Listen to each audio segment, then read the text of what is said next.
بسم اللہ الرحمن الرحیم۔ السلام علیکم۔ قیامت کے قریب ظاہر ہونے والی 10 بڑی نشانیوں میں سے ایک دجال کا ظہور ہے۔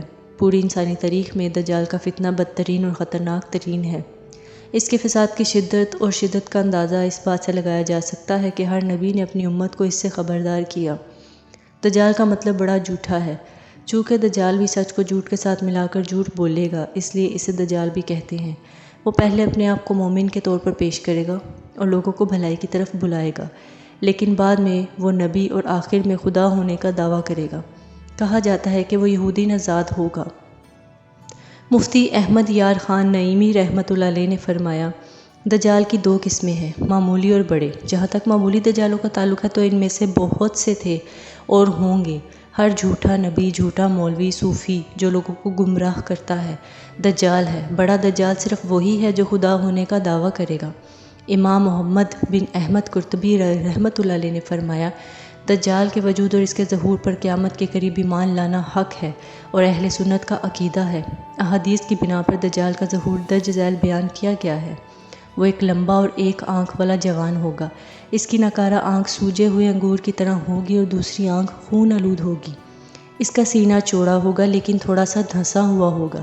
اس کی پیشانی چوڑی ہوگی جس کی دونوں آنکھوں کے درمیان کافر لکھا ہوگا۔ ہر مسلمان اسے پڑھ سکے گا، چاہے وہ پڑھنا لکھنا جانتا ہو یا نہ جانتا ہو۔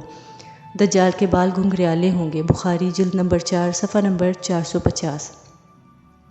دجال کے ظہور سے پہلے دنیا بدترین حالت میں ہوگی، جیسا کہ حدیث مبارکہ میں مذکور ہے کہ دنیا بھر میں بڑے پیمانے پر قحط پڑے گا۔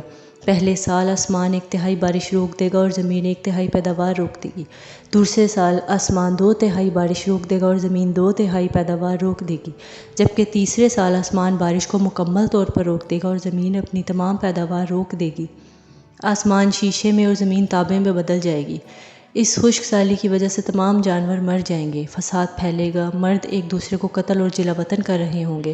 پھر دجال مشرق میں اصفہان یا خراسان نامی شہر سے نکلے گا۔ قحط کے علاوہ علم و روحانیت کی کمی بھی ہوگی۔ لوگ اپنے مذہبی معاملات میں کمزور ہوں گے۔ اسلامی علماء اور مذہبی لوگوں کی کمی ہوگی۔ ترمذی جلد نمبر 4 صفحہ نمبر 102۔ دجال زمین پر 40 دن رہے گا۔ ان دنوں میں سے پہلا دن 1 سال کے برابر ہوگا، دوسرا دن 1 مہینے کے برابر ہوگا، تیسرا دن 1 ہفتے کے برابر ہوگا اور باقی دن 1 سال کے عام دنوں کے برابر ہوں گے۔ دجال اپنے گدھے پر سوار ہو کر پوری دنیا کا چکر لگائے گا۔ گدھا سائز میں اتنا بڑا ہوگا کہ اس کے دونوں کانوں کا فاصلہ 40 بازوؤں کے برابر ہوگا۔ اس کے گدھے کی رفتار اتنی تیز ہوگی کہ وہ ایک قدم اٹھا کر 1 میل کا فاصلہ طے کر لے گا۔ زمین پر وہ ہر علاقے میں جائے گا، چاہے صحرا ہوں یا پہاڑ ہوں یا میدان۔ تاہم وہ مکہ اور مدینہ میں داخل نہیں ہو سکے گا کیونکہ ان کی حفاظت فرشتوں سے ہوگی، لیکن وہ مدینہ منورہ کے باہر دلدل میں رہے گا۔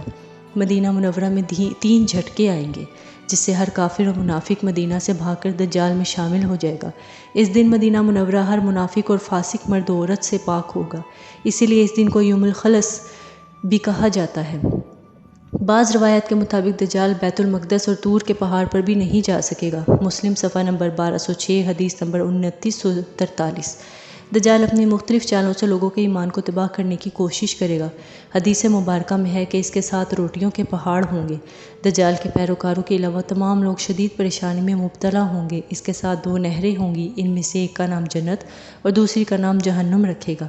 در حقیقت جس کو وہ جنت کہے گا وہ جہنمی ہوگا اور جس کو جہنم کہے گا وہ جنتی ہوگا۔ جب وہ حکم دے گا تو آسمان سے بارش برسے گی اور ایک شخص کو قتل کرنے کے بعد دجال مقتول کو لوگوں کے سامنے زندہ کر دے گا۔ مسند امام احمد جلد نمبر 5 صفحہ 156 حدیث 14959۔ دجال کی شرارتوں سے پریشان ہو کر مومن شدید پریشانی میں بھاگ کر جبل دخن نامی پہاڑ میں پناہ لیں گے، لیکن دجال ان کا پیچھا کر کے پہاڑ کو گھیرے میں لے لے گا۔ مومن شدید بھوک اور پریشانی میں ہوں گے۔ پھر اللہ عز و جل سیدنا عیسیٰ علیہ السلام کو بھیجے گا۔ جیسے ہی دجال سیدنا عیسیٰ علیہ السلام کو دیکھے گا اس طرح گھل جائے گا جیسے نمک پانی میں گھل جاتا ہے، اور سیدنا عیسیٰ علیہ السلام دجال کو لد کے مقام پر مار ڈالیں گے اور کسی ایک شخص کو بھی زندہ نہیں چھوڑیں گے جو دجال کا پیروکار ہوگا۔ مسند امام احمد جلد نمبر 5 صفحہ 156 حدیث 14959۔ مسلم صفحہ نمبر 1200 حدیث 7373۔ بہت شکریہ۔